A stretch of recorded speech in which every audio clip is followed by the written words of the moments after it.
Sveiki visi mano socialinių tinklų draugai. Ilgai galvojau, ar įrašinėti šitą video ar ne, bet galų gale apsisprendžiau. Kas žinote, kas nežinote, tai jau beveik 10 metų krikščioniškoje radio stotyje XFM kuriu laidas. Pirma laida tai apie Bibliją, biblinių apmąstymų tema. Kasdieniai išeina, jos trukmė nuo 10 iki 15 minučių. Ir aišku, kartą per savaitę mes kartu su Kristina kuriame laidą Kartu saldu pavadinimu apie santykius poroje. Bet daugiau akcentuojamės, kadangi mes esame šeima, tai daugiau apie šeimą, apie vyro ir moters tarpusavio santykius ir, aišku, apie santykius su vaikais. Tai nuo COVID laikų mes dirbome nuotoliniu būdu, turėjome mikrofoną specialiai tokiems įrašams skirtą, bet tas mikrofonas pradėjo rodyti savo paskutinius atodusius, pradėjo priešmirtinėse konvulsijose trukdyti šitiems įrašams ir tik tais laiko klausimas, kada atrodytų jo gyvenimo trukmė ateis iki pabaigos ir jisai numirs.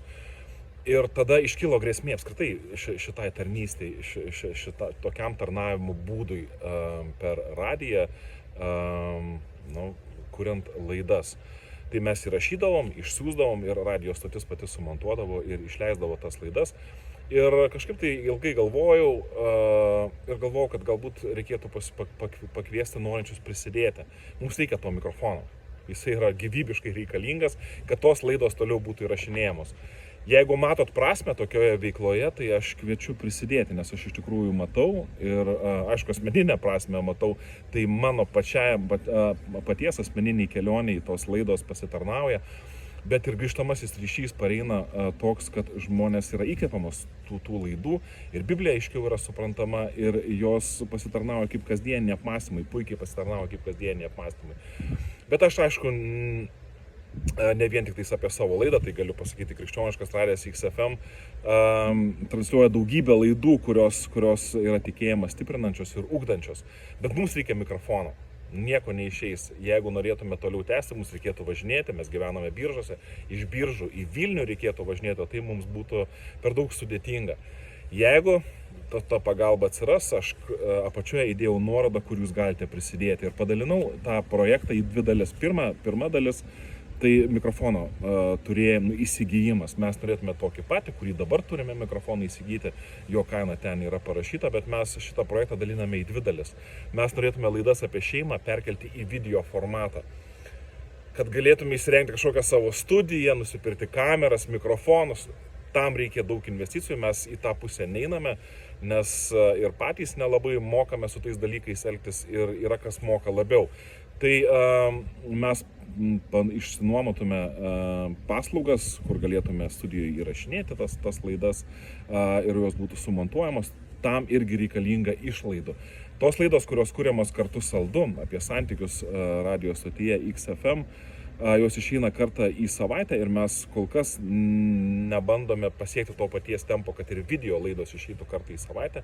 Bet ateinančiais metais mes norėtume rašyti 10 tokių laidų, kad jos galėtų būti paskleistos internete video formatu, kas dabar yra pakankamai einama ir pakankamai aktualu ir populiaru. Norime išsibandyti, o paskui žiūrėti, o gal šitas būdas skleisti biblinį raštingumą, biblinės vertybės šeimoje ir ne tik šeimoje, asmeniniuose pasirinkimuose, asmeninėme gyvenime galbūt pasirodys aktualus ir vis daugiau žmonių apie tai išgirs. Tai mūsų toks tikslas. Jeigu jūs galite, jeigu turite galimybių ir norite paremti tokį tarnavimą, sklaidą biblinės tiesos lietuviškai kalbančiame pasaulyje, jis nėra didelis ir iš tikrųjų, kadangi jis nėra didelis ir čia mes turime savų iššūkių, bet kviečiu prisidėti, tai labai įvertinsime, priimsime, kad čia Dievas mus veda, leidžia mums toliau tokią tarnystę vykdyti ir tas jūsų prisidėjimas šiuo metu yra labai reikalingas ir labai svarbus. Pavedam viską į Dievo rankas, Dievas vienintelis žino, iki šios akimirkos jisai vedė visą laiką, dažniausiai nustebindamas, kaip jisai mus palaiko, kaip jisai nukreipia mūsų kelius.